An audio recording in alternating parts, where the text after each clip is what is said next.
So it's not as if the way a God-given light that it was. Dr. and Dr. Ajay. Oh. Dr. and Dr. Ajay. What happened here? Oh.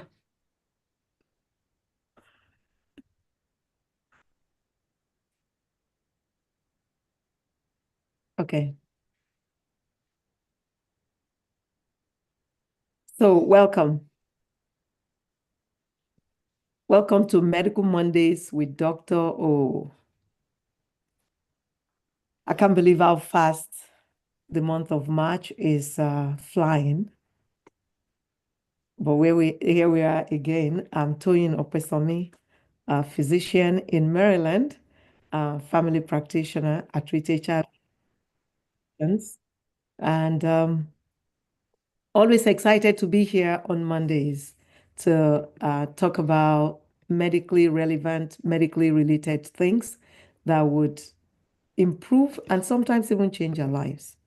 So, without much ado, we have one of ours tonight, our very own Dr. Oluyemisi Famuyiwa. And so I'm going to yield the floor to her to complete our introduction and educate us. Welcome. The floor is yours. Thank you so much for that kind introduction. So my name's Dr. Welcome back Famuyiwa. and Happy New Year, Dr. Famuyiwa. Thank you very much. Glad to be here. Glad to participate.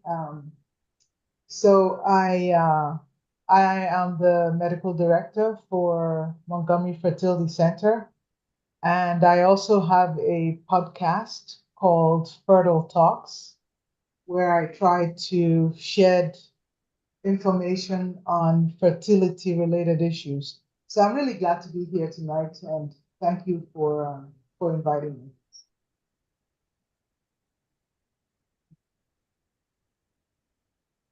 So we can get started, Dr. O? Yes, please. Let's get started. Okay. So I'm going to share the slides. Okay. Okay. Share. Now go to slideshow. There we go. Here, right? Yeah. Okay. All right. So tonight, I don't want to overwhelm anyone. I'll try to break it down as I go along. I really just developed this talk to go over the male-related part of fertility and what we do to diagnose it, and really just to explain what, for my patients who get a semen analysis, what does it mean? What are the different components of a semen analysis mean? So that's the whole purpose of this talk, is to break it down into the nitty-gritty. And I think, being the OCD person that I am, I was telling Dr. O that I over-prepared. So I'm going to stop my slide somewhere around 28 or 30. And the rest of the slideshow, really, because I have about 50 slides in total, would probably be better off as a second talk, so that you all can go to dinner or sleep tonight. We don't want to be here all morning. Okay, so now what is oligoasthenospermia? The full name is actually Oligoasthenozoospermia. They abbreviate to OAT. The oligo part means few.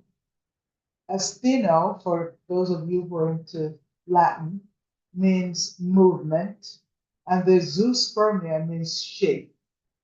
And so when people see this report, they're sometimes confused, like, what does this mean?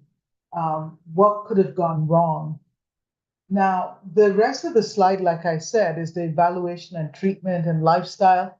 I think that would be appropriate as a second talk, and we'll just talk about understanding what your report means and how did it get that way? What are the mechanisms that led it that way?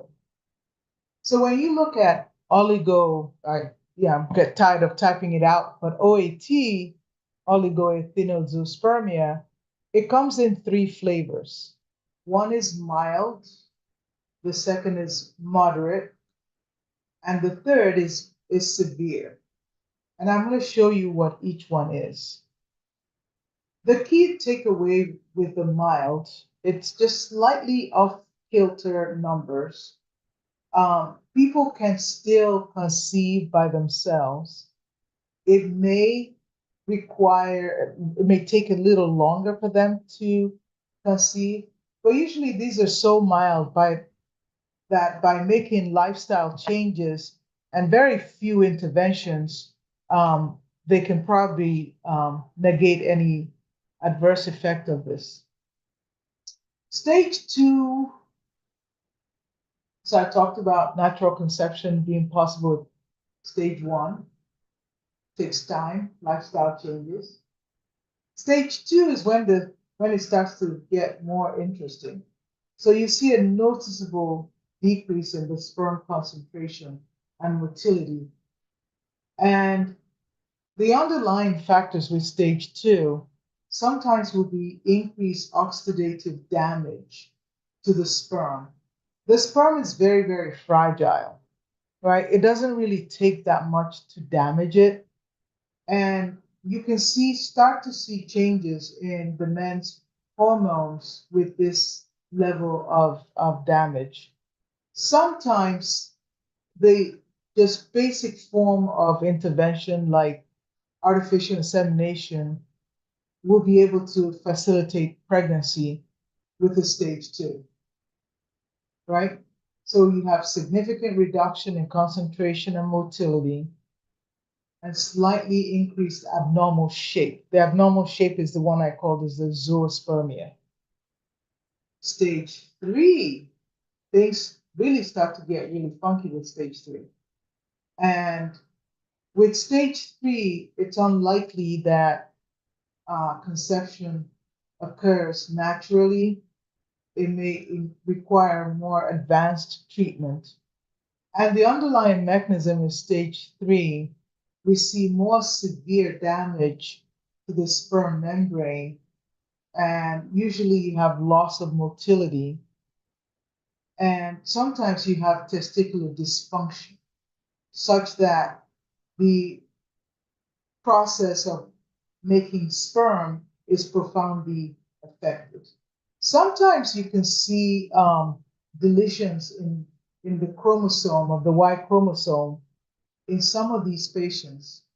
And that deletion may lead to disruption of sperm production, right? So more profound changes, advanced treatment is needed. Now let's look at the sperm anatomy. Let me see if I can get my pointer up here. Oh, well, pointer. Aha, let's see. Laser pointer. So sperm is made up of 3 sections. You have a head that looks like a bullet, and this shape is really critical. You have a tail section that's like the nuclear powerhouse of the sperm because it's just packed with mitochondria. Now, for people who don't know, the mitochondria is where a cell produces energy, ATPs. You need mitochondria for that. So that's the powerhouse. And then you need a tail, and the tail whips and propels the sperm along. Now, this shape is really critical to the ability of the sperm to move. So the sperm has to go through the cervix, swim through mucus, swim up the uterus into the tube. This shape is critical because this shape that looks like a bullet is the same physiology and technique that fish use to swim upriver. You notice this, the fish have to align with their head into the current and they swim upriver. The current doesn't blow them back. It's because of that shape and they do it effortlessly um, to do that. And that is one of the things the sperm use. Now, where's the sperm produced? It's produced in the testicular tubules, and it's made from germ cells that can keep replicating each other.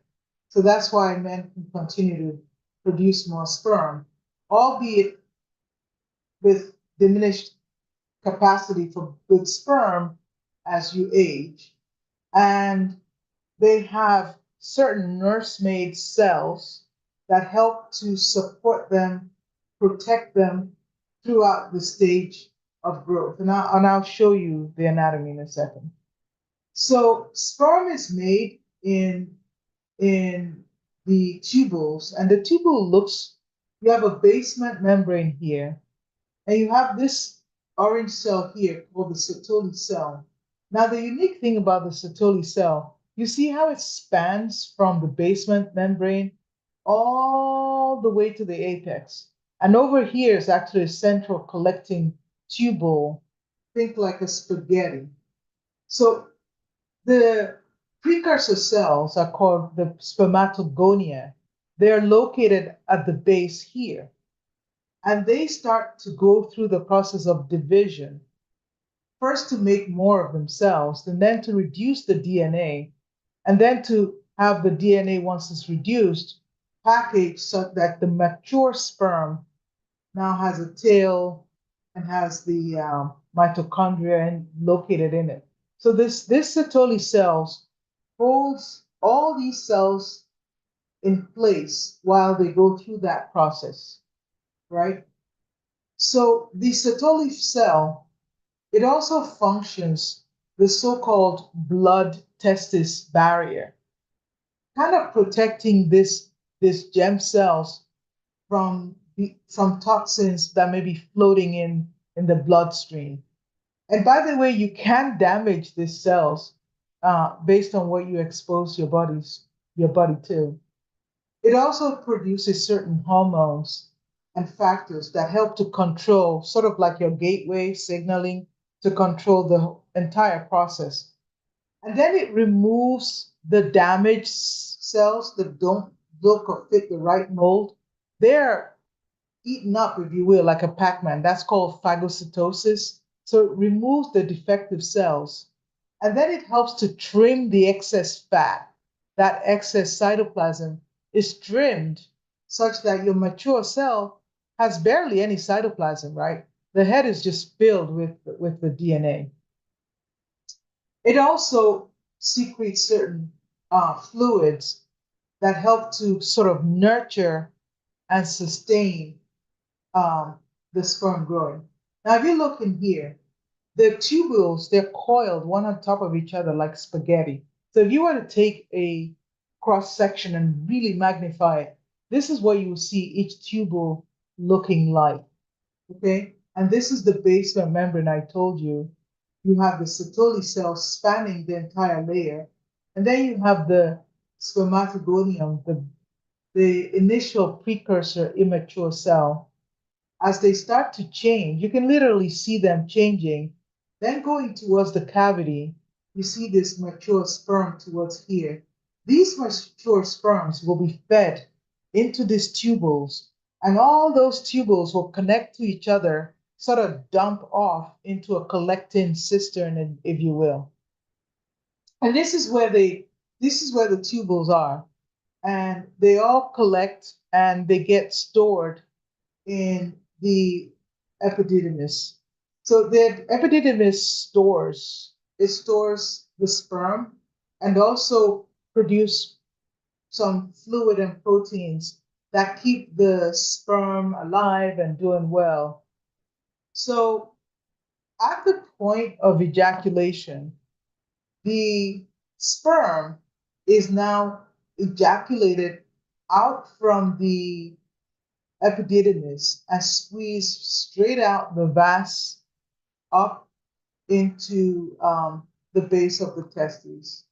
Okay, so you have the vas difference that goes from the epididymis and goes way up here, and then it goes to the base of the seminal vesicle, and the base of the bladder is where they're where they can be stored. So the fluid behind the bladder is called the seminal fluid. They contain fructose. They provide energy for the sperm. It also has prostaglandin, which promotes sperm transport by stimulating uterine contractions. You also have alkaline fluid that neutralizes the vaginal acidity, and it helps the sperm survive. Another thing that you find is you have clotting factors that help the semen to coagulate after ejaculation, thereby protecting the sperm, right? So the muscular layer of the vesicle going to the vas deferens, squeeze it all the way down, and it joins this little structure over here called the seminal vesicle. It combines with the vas deferens, and then during ejaculation, you have sperm coming out through the penis, right? All right, so let's go here. Let's give you an example of what the sperm should look like when it's moving. Oh, I don't. That's, you can see the sperm moving in a straight line, right? They stay in a straight line. You can see that. That's very important. And the straight line is dependent on the shape of the sperm. All right. Now, when we're testing the sperm, we look at the count, like how many sperm are there. So if you have few, that's abnormal, versus if the shape of the sperm is bent, then the sperm cannot move very well. So that has to do with what we call morphology. And then you have motility in terms of if the sperm is disfigured, then it cannot swim in a straight line. It just kind of goes around in a circle, right? All right. So how do we diagnose if there's an abnormality there? So we look at the number of sperm present in a given volume. That's called the concentration. We look at the percentage of sperm that can move effectively.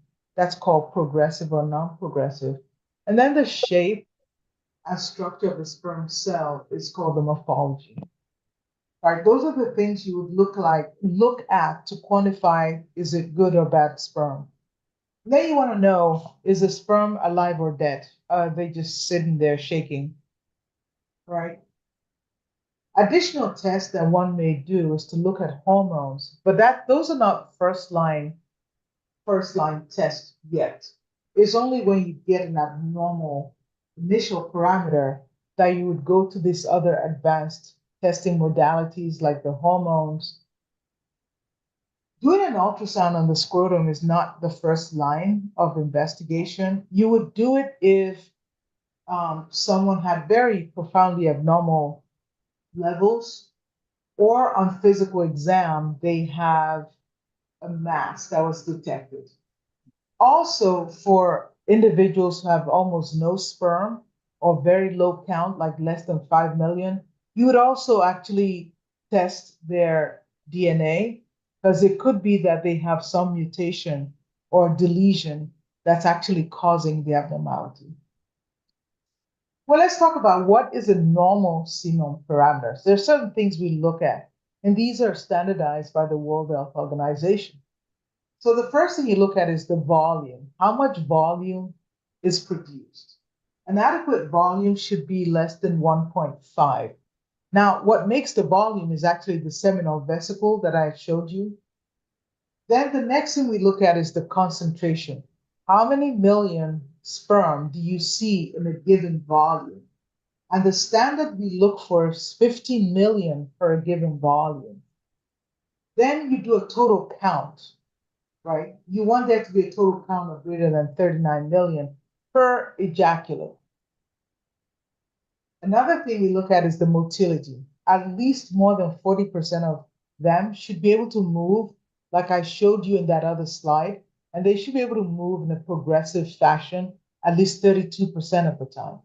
Now, morphology, you have a lot of leeway here. We don't really ask for too much. At least 4% should be normal shape, right?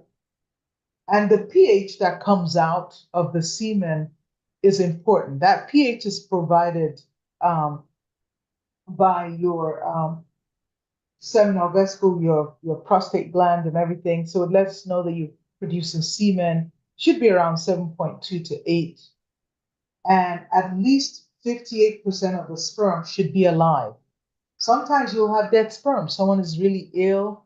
They have, severe high blood pressure or severe diabetes, or, some cases cancer. You might see a lot of non-moving sperm. Then the other thing is you shouldn't have a lot of white blood cells in the semen. If you do, then that person may have a prostatitis or an orchitis. Something's going on, so they need to be investigated if they have too much white blood cells.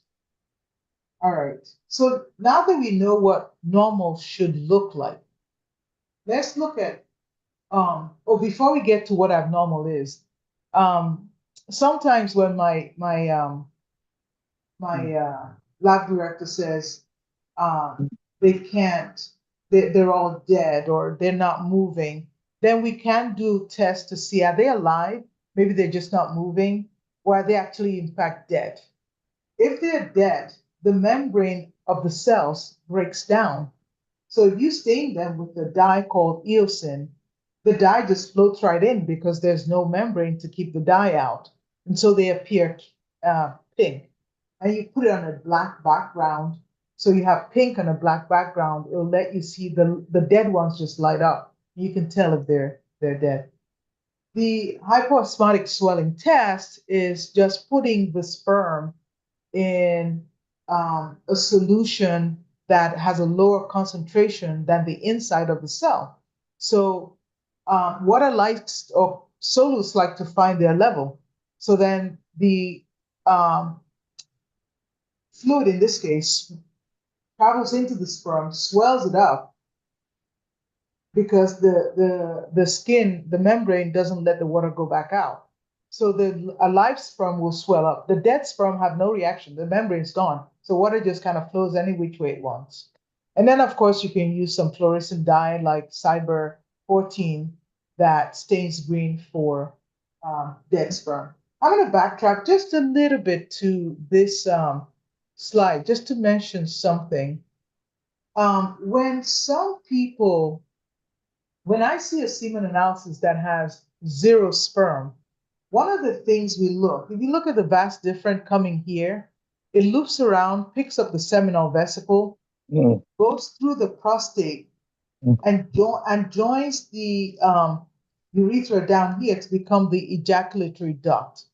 Some men, when they ejaculate, instead of the ejaculate coming out, you see there's a connection to your bladder here, right? They just ejaculate straight into their bladder. So then when you look at a semen analysis, they have 0 sperm. So those cases, we tell them to, we give them, they have to take some, prepare their urine with a certain protocol we give them. And then we collect the urine after they ejaculate to see if they actually just have what is called retrograde ejaculation back into the bladder before we can actually say that they have no sperm. All right. So now that we know what normal is and how you can talk about it.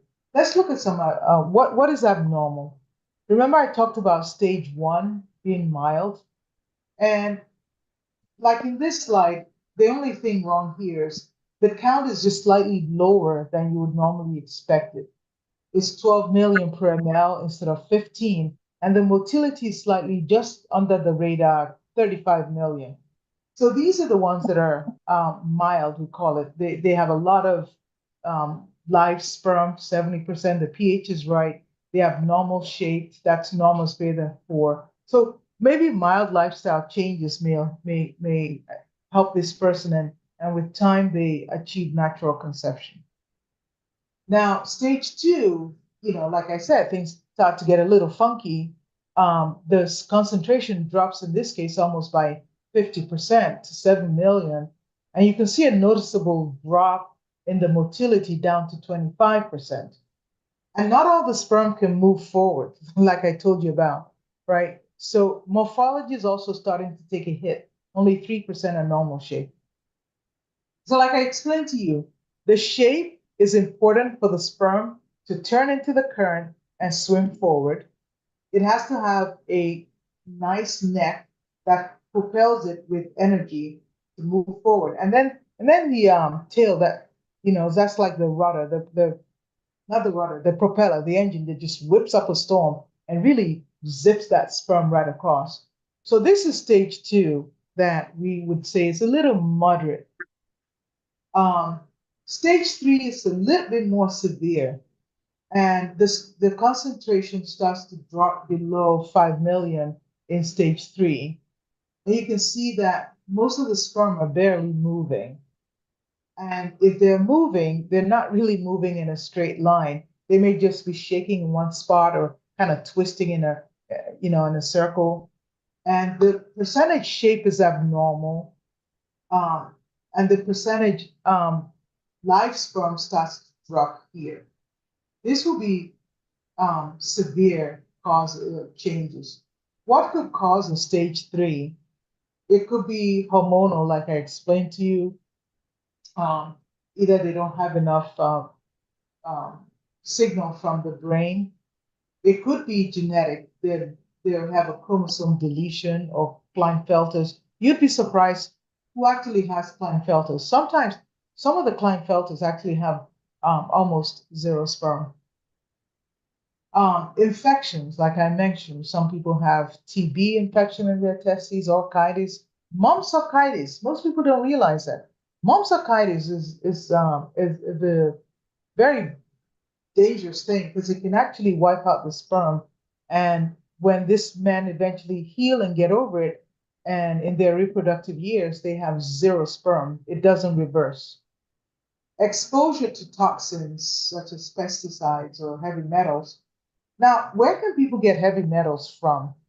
A lot of people don't know this, but when they vape, that vaping they do, that vape it releases a lot of heavy metals in there and some known carcinogens and toxins that can actually affect the sperm. Another thing that I find that it's almost epidemic nowadays, people taking medical marijuana, opioids, THC. I had a gentleman come into the office and it was like he was walking in a fog of smoke. And his sperm was just really awful. How can these things damage the sperm? There's something called oxidative stress.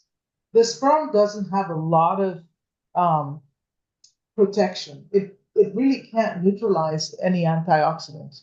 So if it's overwhelmed, you see a lot of internal damage. And environmental things like we talked about that you put in your body. Now, I'm probably going to wind down here because I said this slide goes on to about 50, and we start getting into a whole different topic. So I'm going to pause here and save my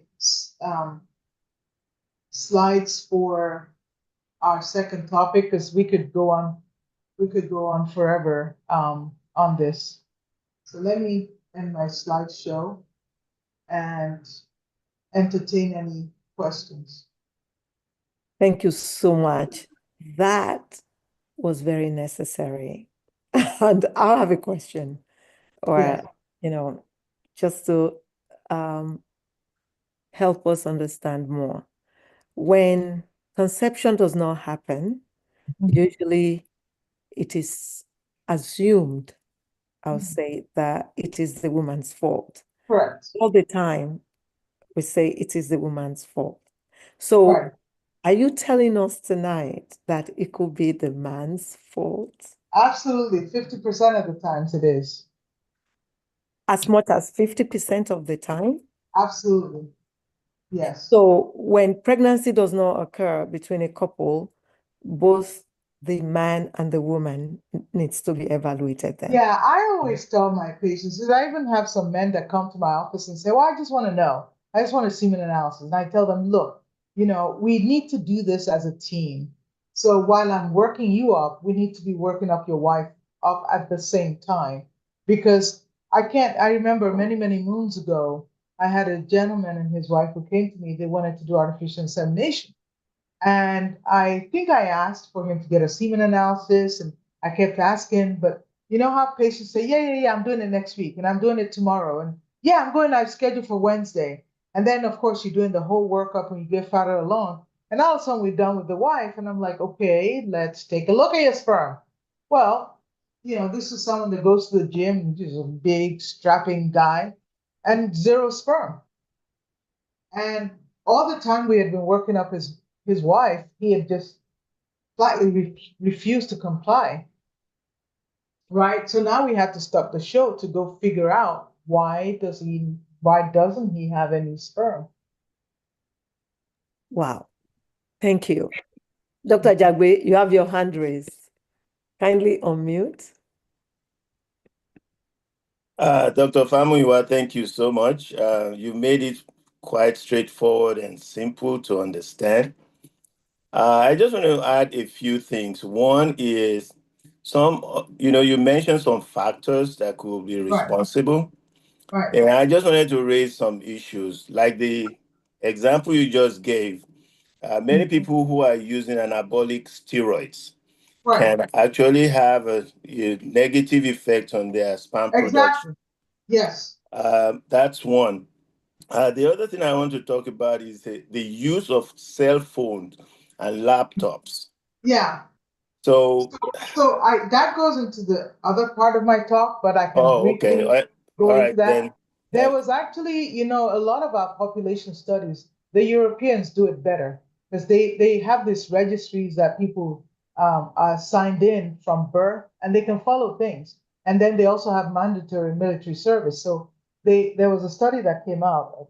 I can't remember if it was Sweden or not, like one of those countries, where they looked at military people that re-enlisted in the army. And that's where we finally, almost put down to rest. And the people that said they used their cell phones a lot, they had it in, they had diminished sperm counts and motility and all that versus people who didn't, right? We also know that during COVID, one of the things that was hit was people's sperm and testes, and in a reversible manner. Now we're having animal data that shows that marijuana does. I mean, I think that story is being rested now, that it does affect the testicular production. It also affects the testicular volume. And in this study that came out of China, they found that the effects can last almost up to 2 years. You would think once they stop, it would reverse, but some of that damage can progress. And we all know that men who smoke or heavy alcohol consumption do have abnormal semen parameters. So even things like people who put laptops on their lap, there are studies that show that using cooling pads around the testes for some of these men helped to reverse some of this damage. Well, if you put a laptop on your lap, you're getting the heat from the laptop. The testis is outside the body for a simple reason. Sperm does not survive well in heat. So the testicle was designed to be outside of the core body temperature. That's why it's outside. And when you heat that testicle up to the same as the core body temperature, you start to see damage to the sperm and also to the sperm production as well. So a lot of things can affect that people don't know. So I spend a lot of my time educating people on lifestyle choices, right? Even things that you eat. We've talked about this, and again, this will be the second part of my talk. You have to be careful what you put in your mouth, um, because it is affecting the sperm, and it seems as if the maybe again I see a biased group of patients, but I'm seeing a lot of abnormal semen analysis nowadays. Yeah, the other thing I wanted to add was obesity is another Right. thing. Absolutely. And then I'm sure this may be a little controversial, but using the heated seat in No, cars.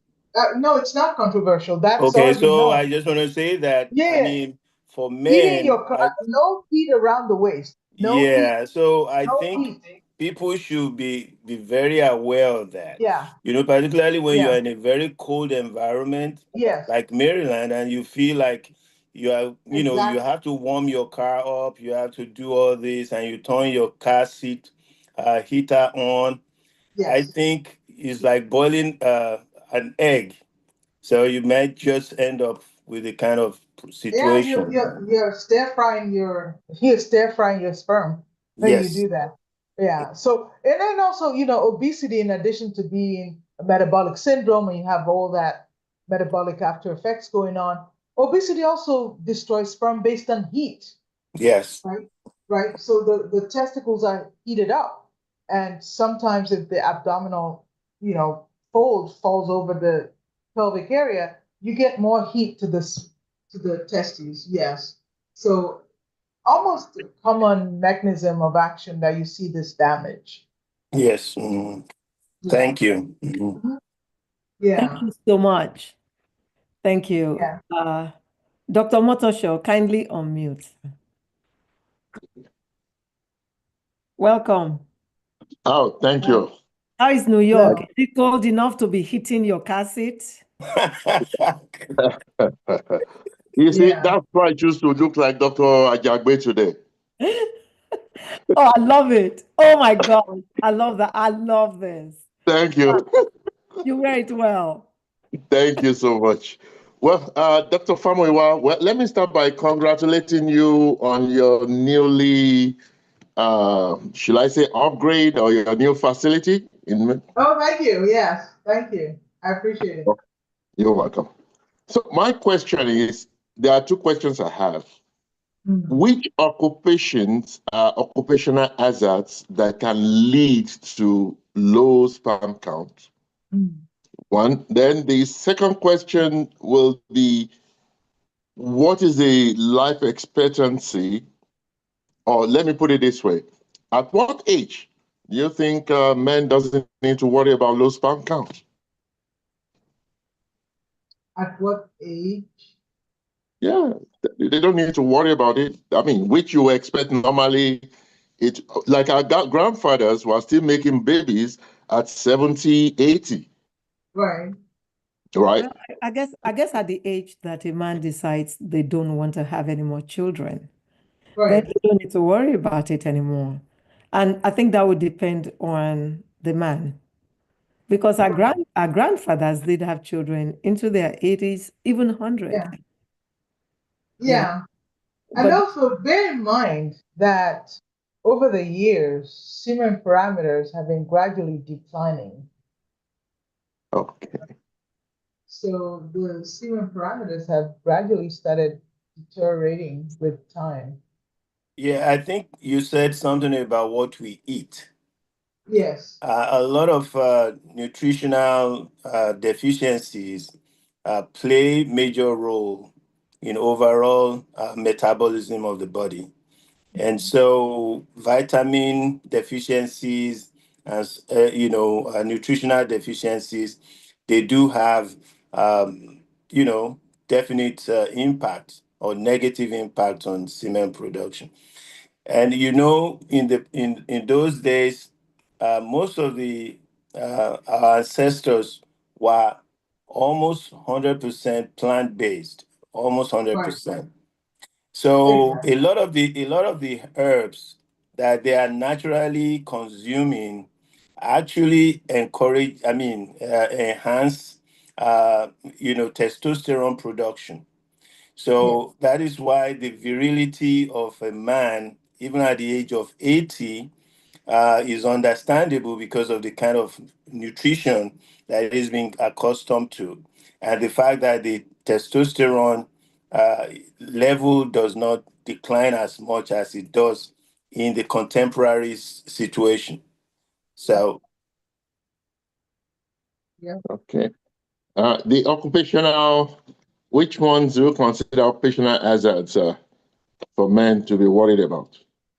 Dr. Famuyiwa. Job wise, that Yes, please. well, I mean, one of the things that have been shown is people who do shift work that are working throughout the night, they tend to have abnormal semen parameters, right? So I would say people who work with toxins, shift workers, both men and women, they have abnormal parameters as well. So emergency room physicians? Yes, what they need to do is try to reproduce. They need to really flip their schedule and try to, you have to change your schedule. So if you're going to work at night, then you really have to make sure you create a nighttime environment during the day, so that you're getting that quality sleep, deep sleep versus non-deep. Because most people that do shift work, probably when they get home, they don't settle into bed right away, right? And they're off, they're running errands if they want to do errands. I've seen all kinds of crazy hours, and but shift workers have been noted to have abnormal semen parameters. So some of the things we have suggested to shift workers is to get those things, it's actually, it could be paper. I have them all over my house because for whatever reason, I just didn't care about blinds. So they sell them at, Home Depots and stuff like that. That Yeah, you put on to get the black one. yeah, And so when they come home, they can pull that down so that the whole place is dark and simulates nighttime. And they turn off the light, turn off TV, and sleep. So yes, they can simulate nighttime. yes. That's what you have to do. You have to simulate nighttime when it's not nighttime, so that you don't suffer too much of the ill effects of shift work. So the radiation techs, please, are they also vulnerable? Who, radiation tech? I don't think so, because when if they follow the safety protocols, they shouldn't be. Okay. How about the pharmacist that mixes the chemo products? So most of those things have very tight regulations. So if they're doing anything that has volatile organic compounds, they have to be in an environment that can diffuse that. They have to have a hood that can absorb most of that. So there are Field goat. regulations. Yeah, there are regulations to protect them. Okay. But what we eat, we need to know what it is that Yes. we should not be eating. Yeah, that's That really should the not be scary eaten. part. Yeah. More research needs to be done, or we know. I think that more research needs to be done. I think, but there are other things, and again, I'm going to bring it up on the next part. There are other things that you could be eating that are healthy. What kind of organic vegetables are you eating? What has a high antioxidant concentration, right?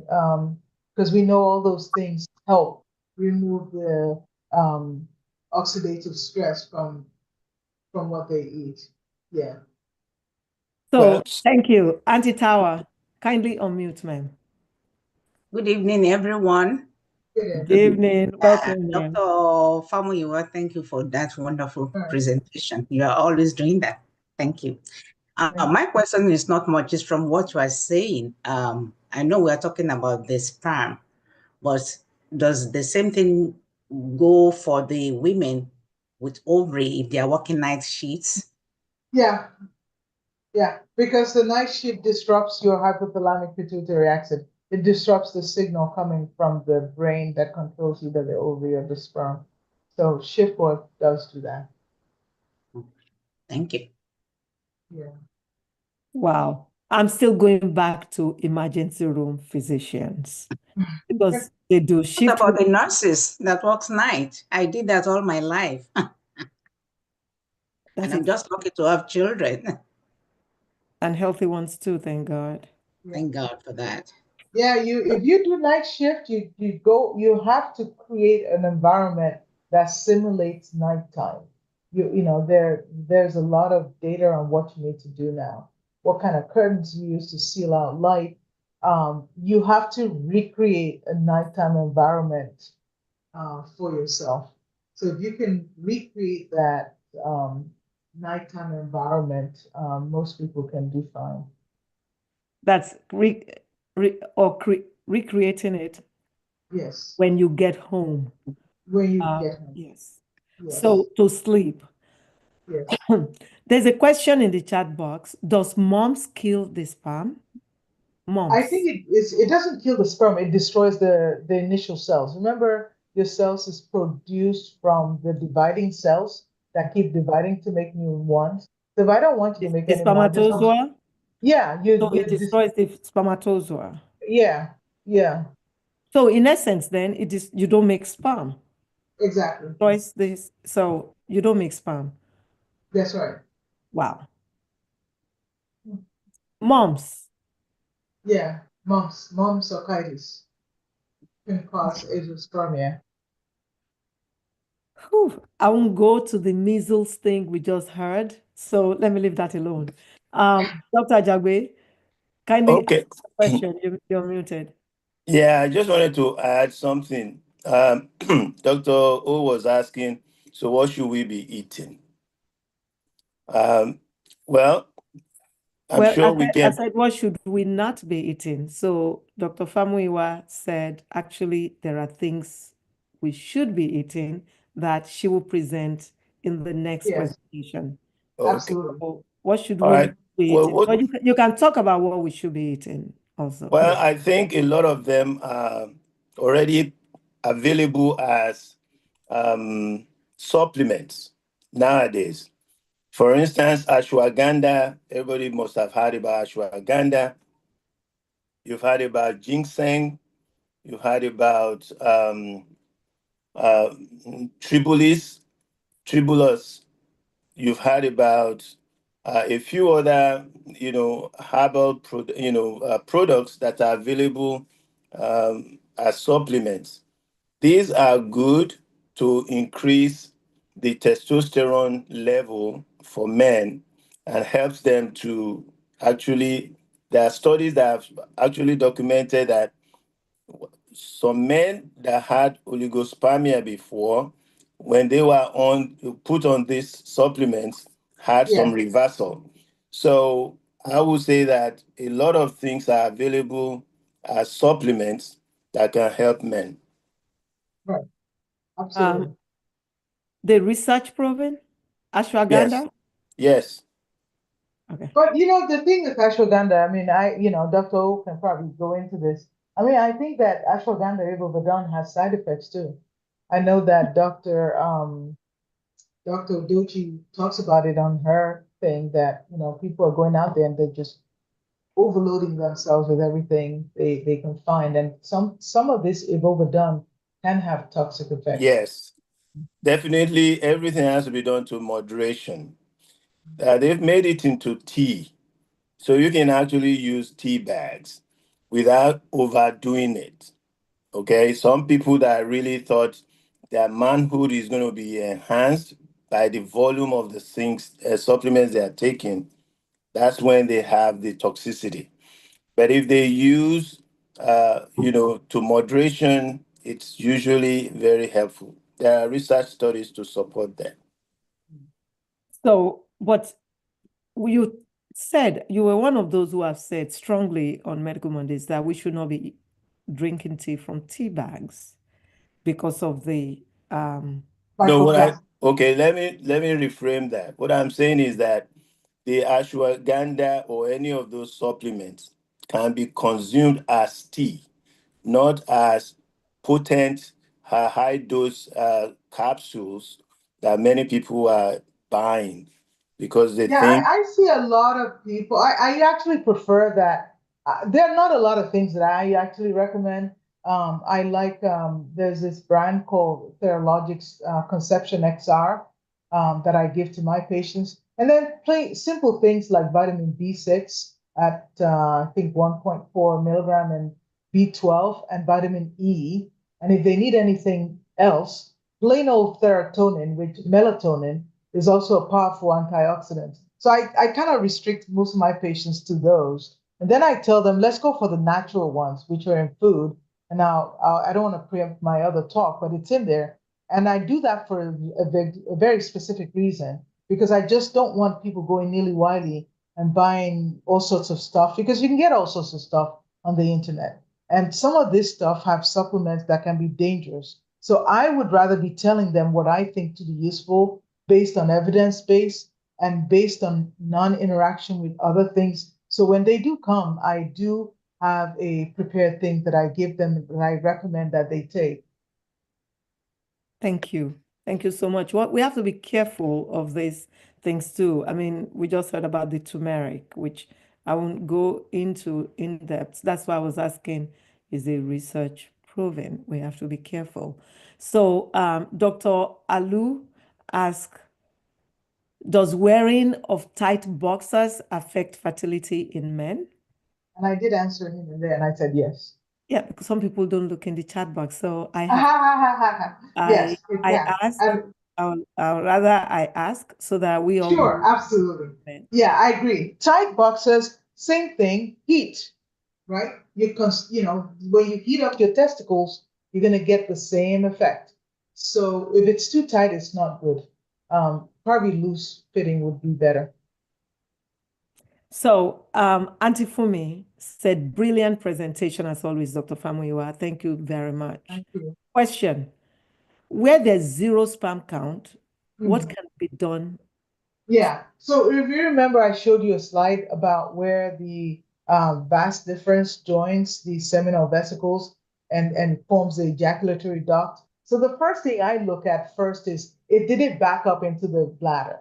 You might be surprised that we go test the bladder and voila, the sperm's there. So in that case, we can actually especially wash the urine, wash it out of the bladder, and actually retrieve usable sperm that we can use. Then, if you don't see any sperm in the urine, then you have to go back. Is there a blockage in that vas deferens that loops up and comes around? That's one. Number two is, are there any sperm in the testis itself? And maybe you're just not getting the mature sperm, but you have some immature. So I work with a colleague of mine, Dr. Fennig, and his partner, Dr. Mendez, and they actually go do testicular biopsies for me, and they'll look at those tubules and see which one looks fat, almost like a tiny worm, and they'll cut those out and see if we can get sperm on a microscopic level. We don't need a whole lot of sperm. If they can find me some sperm, I can use it. If they have zero sperm, then that's a whole different ballgame, right? So some of them, he may prescribe things like, again, we're going into my other talk, but he may present things like, HCG to try and see if we can stimulate spermatogenesis. There are other medications he may try, such as letrozole or Clomid, and see if we can get that process started up. Or actually go look at the underlying cause. I picked up a gentleman who had testicular tumor many years ago, only because he had such abnormal semen analysis. And I said, let's dig a little further. I called Dr. Fennig, he examined, he goes, yeah, got like a, 2 to 3 centimeter mass. And when they biopsied, it was testicular cancer. So what I showed you tonight is your basic workup. It's like your vital, it is a vital sign. The semen analysis is a vital sign. Much like you take your temperature, you take your pulse, you take your blood pressure, your semen analysis is a vital sign because it clues you that something is off. And it may be the first time someone presents with diabetes, for instance, is an abnormal semen analysis. Or maybe the time they present with uncontrolled high blood pressure is an abnormal semen analysis. Or in some cases, the first time they present for workup of a tumor is an abnormal semen analysis. So there are other things you can do if you look at your semen analysis as a vital sign that clues you in. There is something else going on. We need to go deeper. Dr. Famuyiwa. Thank you so much. Sorry, Dr. Jagbe, there's one comment from Auntie Fumi. She said, we should direct our attention tonight on how to help guys in reproductive ages to guide their sperm health. Yeah, I think so. I think no, to guide their sperm health medically, nutritionally, and generally. Yes, I totally agree. But it's like the people that need to hear this are not hearing it because at the age when they have good sperm, most people, or for that matter, and that's another talk for another day, they think they're invincible, right? What are you talking about? Hey, that age where they should be protecting their sperm in their 20s and 30s is when they're doing the most damage, right? And that affects the ability of their spouses to conceive, right? So if people knew, and then another thing that I encourage men to do, because now we see men, going into their 40s, 50s, 60s, still single. Hey, just as we tell women to freeze their eggs, why don't you freeze your sperm as well? Freeze it when they're good. Freeze it in your 30s if you don't think you're not ready for wife. It doesn't even matter what age you freeze it because it only goes downhill. So freeze it, and put it to rest. I agree, 100%. Dr. Jagbe, I'm sorry. Auntie Tawa has her hand raised, and if you have your hand raised, I'll give you preference. I'm sorry. Auntie Tawa, kindly unmute. I'm sorry.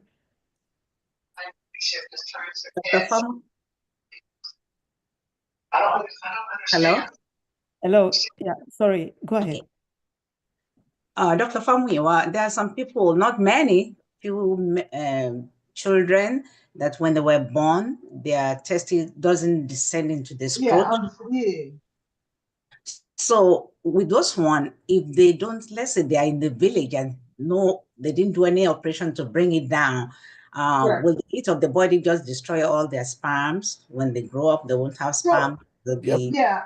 So that's very, I see where you're coming from. And that is a very, very unfortunate circumstance, right? Because it's something that can be treated.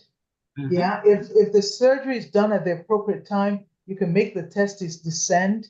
And so that future sperm production is not affected. But if the testis remains undescended, yes, it can affect and damage the sperm. And the incidence of cancer also increases. Correct. The sperm is undescended. Yeah. Yes. Undescended testicles. And so that's unfortunate. That's why we need to do more medical missions, maybe add that, such examinations to when we do medical missions in the villages and be able to catch those. Yes, I agree. Thank you. Whether or not you get someone to operate on him. When there's a will, there's a way. We will. Dr. Jagbe, go ahead. I just wanted to add the fact that we probably will still talk about it sometime later on, that the problem with prostate, whether prostate enlargement or prostate cancer, the effect on sperm production. And then the other thing is hernia, scrotal hernia. When people have hernia, does that affect? Yes, and that will be in the second part of my talk. Okay. Thank you. Thank you for bringing that up. So, can the sperm be revived after months, or that's the end of it? Well, it depends on how bad the damage is, right? I mean, you've destroyed the basement membrane, the cells that produce the progenitor cells. I've not seen a case where you can really revise it. You can try, but it's very difficult to.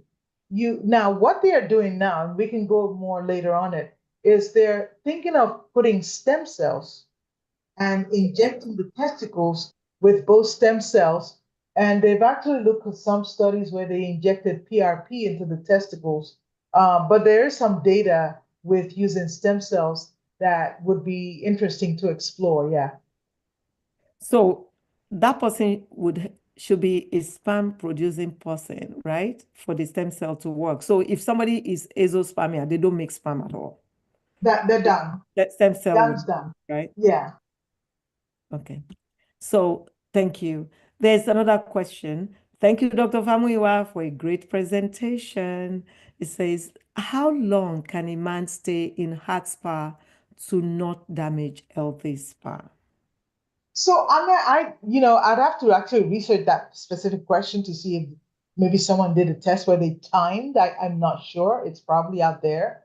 But I probably would say if you're staying in more than 15, 20 minutes, you're probably doing some damage. Huh. You know what? I think all doctors on the platform should chime in on this one. And the reason I said that is there are people who bathe with hot water, Yes. but of course, they're not staying in the hot water for 15, 20, 30 minutes, maybe not. Right. But, in hot spa, people don't stay in it for longer than 30 minutes, I don't think. Yeah, I don't And know I that. don't know if that would affect the sperm. Yeah, I don't know that, the amount of time they spend, if that's long enough. I'd have to research. Yeah. It's not just the duration, it's also the frequency. Yeah. Exactly. So Yeah. if you want to reduce the you want to shorten the time. I mean, I don't think you'll catch, a fertility doctor telling you to go in the hot tub anytime. But what we'll probably say is, try to avoid it. And if you have to, decrease the frequency and the duration. But there are studies that are showing that exposure can do some damage to the sperm. Exposure to To Heat. hot tubs. It's all the same, Saunas. jacuzzis, saunas. Yeah. Yeah. So, I think that, I'm looking at a study here where they found men that were in a hot tub for like 30 minutes on 6 alternating days had a temporary decline in sperm production, right? And that's just 30 minutes. Yeah, I don't think they do more than that. Yeah, Haman, the same thing will be for saunas, all of them. Yes. Yeah, Saunas. heat. Heat. Mhm. So Heat is the underlying mechanism. So, maybe just don't. I'll do it after you freeze your sperm. yeah.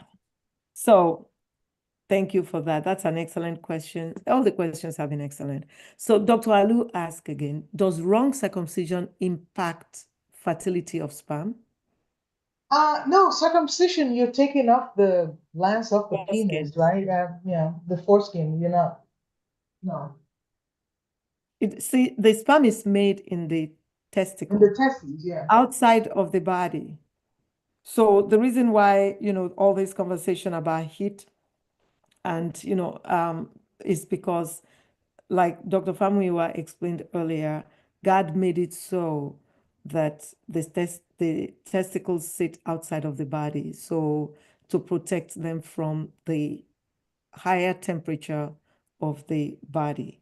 So when then one is now exposing that same organ or organs to heat or hot environments, then you endanger them. Correct. In simple words. Correct? Absolutely. Nicely phrased. Thank you. So, oh wow. This has been, knowledgeful. I keep going back to when a couple have difficulty conceiving, women being accused of being the culprit, especially in our culture. Absolutely. Men are not looked at as they could be the problem. It's always women. And a lot of things have been done wrong against women. And, for this reason, I can tell you stories, but we won't go into stories tonight. We just want to learn that, it's important that men are evaluated as women if Yes. infertility Yeah. issue. And I hope that there are take-home messages learned tonight, like not putting laptops on the lap, over the penile area, period. Avoiding heated car seats, avoiding tight boxers. Nobody sees it, it's under the pants. So avoid them. What about pants? Because those tight-fitting pants. Yeah. I was about to say the same thing, that now they're making tight trousers. Yes, it's in vogue, the tight-fitting Yeah. trousers. Mhm. You're muted. Yeah. So I'm saying if it's tight enough to cause heat, then it's probably doing some damage. If you still have some aeration around there and the material is light, you're not wearing tight woolen jeans or something, you're probably okay. But if it's tight enough to heat you up, then you're probably causing damage. And then saunas, hot tubs, hot spas, can be detrimental. Not Yes. can. They are Long detrimental. term. Long Yeah. term. Yeah. Long term. 30 minutes frequently, have been mentioned tonight. So this has been very educational. Seriously, I didn't think we would learn so much from from lack of sperm, low sperm count and all of that. Thank you so much for making it You're so welcome. for us. We appreciate you. So, do we have any other questions? No? Okay. So, before I ask Dr. Famuyiwa for uh,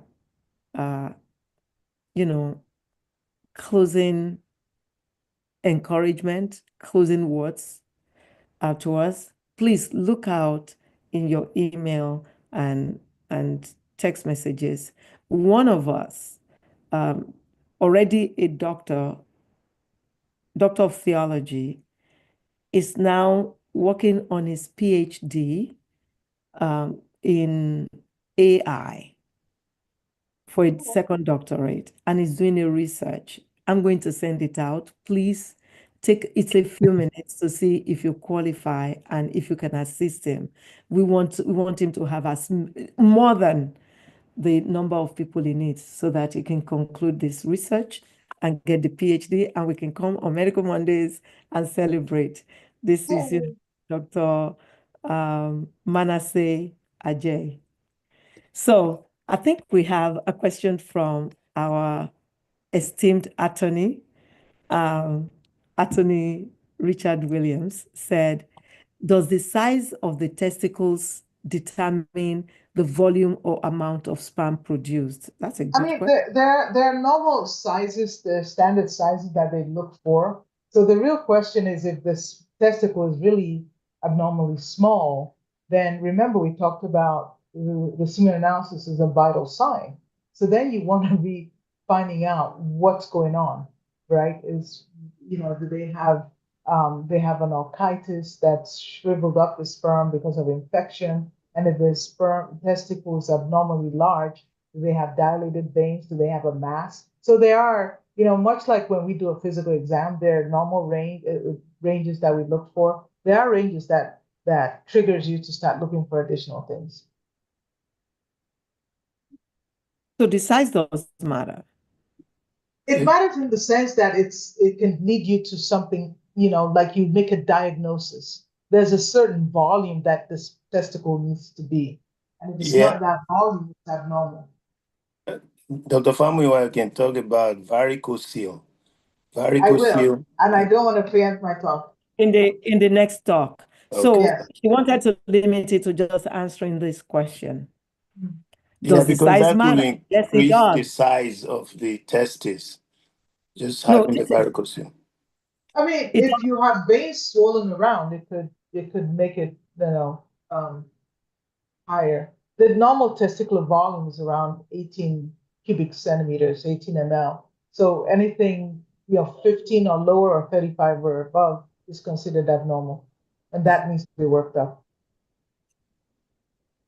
so the size does matter.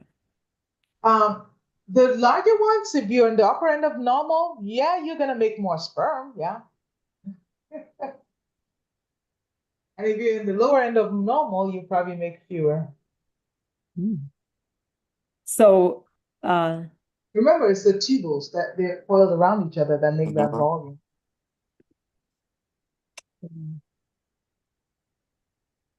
So Haman in London is asking if we started the podcast earlier today. We did not.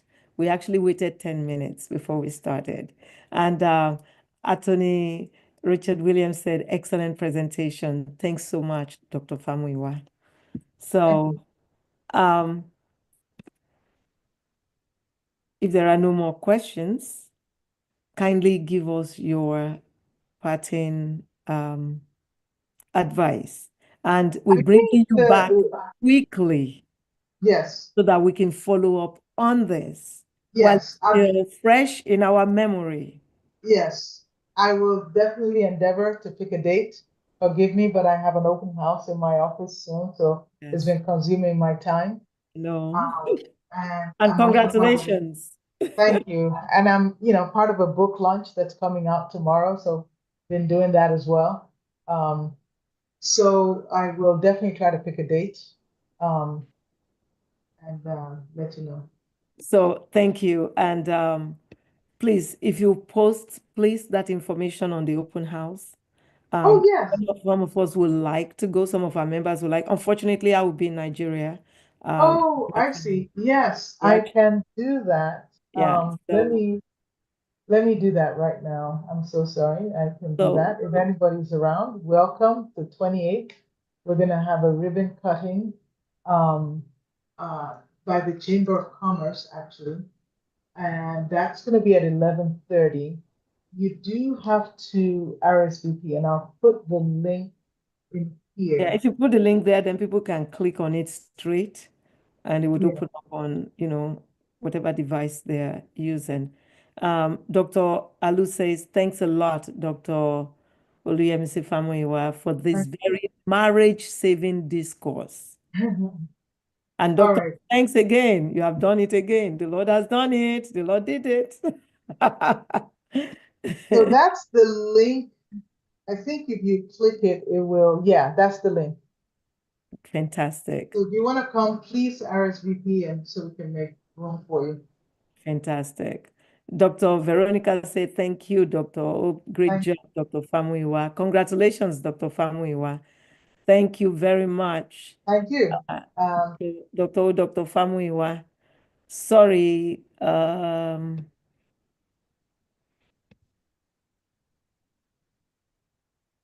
So I'm sorry. And this happens all the time. So I'm going to throw you some more questions. Hammond says, how long should you keep a hernia and problems it causes with penile function? How long should you keep it? Yes. You don't want any part of it. Yes. Ideally, when it's diagnosed, it needs to be operated on, right? Because when you have a hernia, again, I'm cannibalizing my next talk. If I know Herman was not here, but I did say I'm coming back to talk about it. So if you have a hernia, you're going to have more varicose veins and again, more heat damage. So, why would you want to keep it that long? If it's there, fix it. Actually, I have to add something. I concur. It is actually very, very important and life-saving to take care of the hernia, to resolve it, and it has to be done surgically. Why is it so? Because a hernia is organs moving from a space through a defect that could be caused by anything into another space.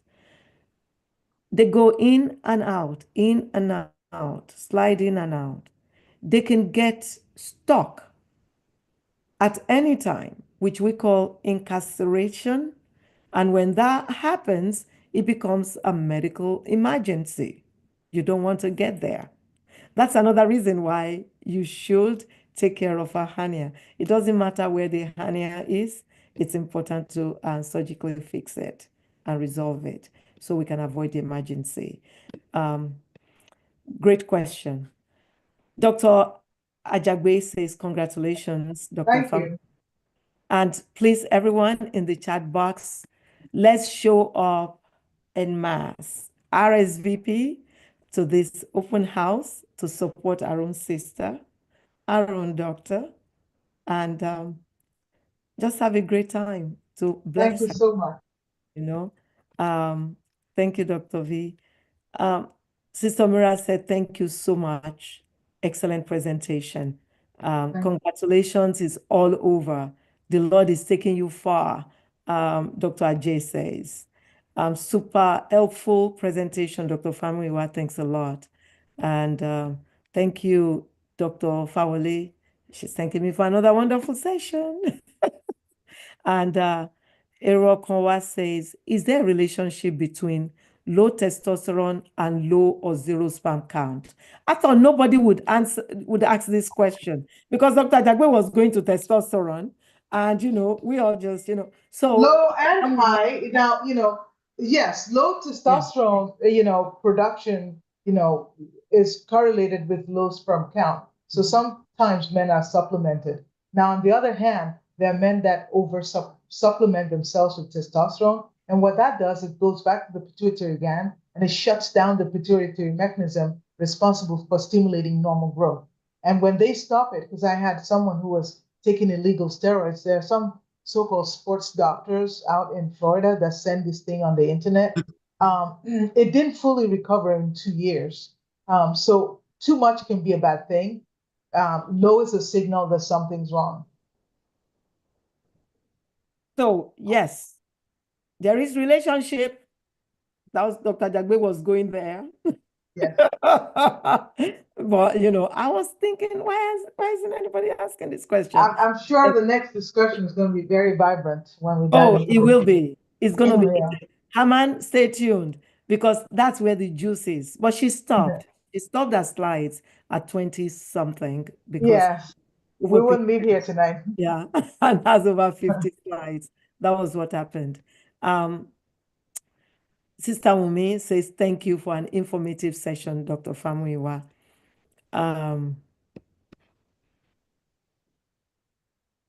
And Haman says, thank you. In UK, the doctrine seems to be reduced size naturally and push back in.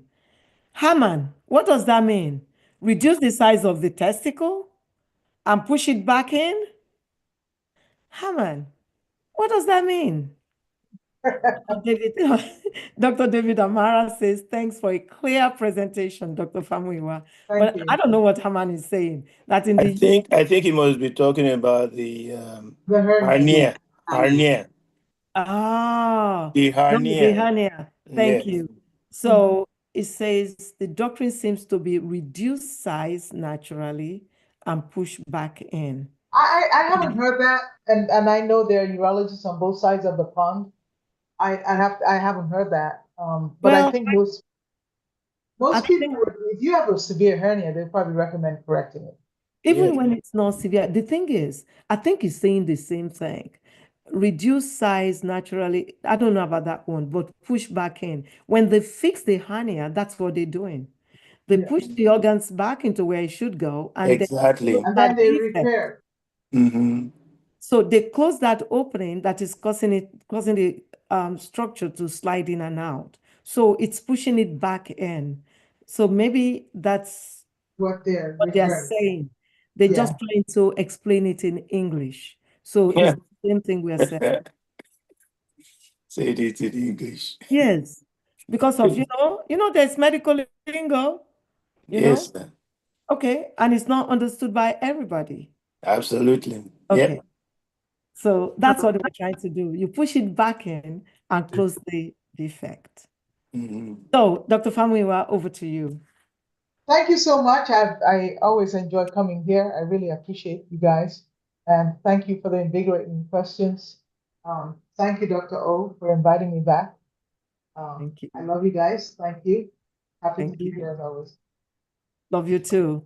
And please click on that link. I'm reposting. Let's see. Let's see how good I am at this. Oh, look at that. I'm reposting. So it will be, right up there. Kindly click on it and RSVP. Thank you so much. Until we meet again next week. Yes, absolutely. Another vibrant discussion. Stay safe and stay blessed. Thank you. Thank you. Thank